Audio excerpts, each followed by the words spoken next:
Let's put to bed once and for all this argument about the Highway Code. The Highway Code is a set of rules with which you must comply if you are driving a car or a lorry or any other vehicle, or riding a bike or walking down the footpath. It's a set of rules, some of which are underpinned by legislation and regulations, and some of them are just pure guidance. But here's why you need to take them into account. So welcome back. If you're new to me, I'm a barrister who helps you understand law. The Highway Code is a set of rules by which you will be judged if you are involved in a collision. The reason the rules of the Highway Code are important is that if ever you end up in court and there's an argument as to whose fault it was, i.e. who is liable for the damage and any injuries caused, the judge is going to be persuaded by who complied with the rules and who didn't. But some people make the mistake of making a gross overstatement about the Highway Code rules, saying that they are not must or must not rules. They are simply guidance and should or should not.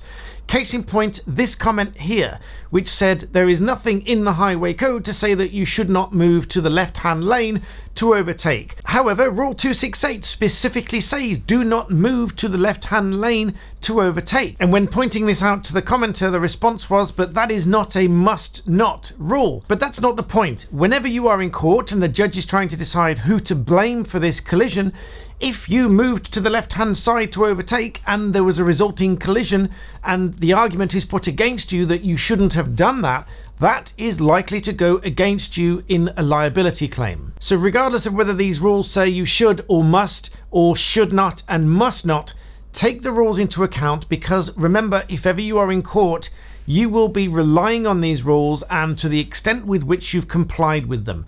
Now, admittedly, some of them that don't say must not and say should not, there is often some excuse as to why you don't comply with that rule. If, for example, it is safer to have done that than to not have done that, if that makes sense. However, if there is a resulting collision and the argument is put to you that it happened because you didn't comply with that rule, that's what the judge is going to take into account. I hope that helps. Please like the video, subscribe, and I'll see you next time.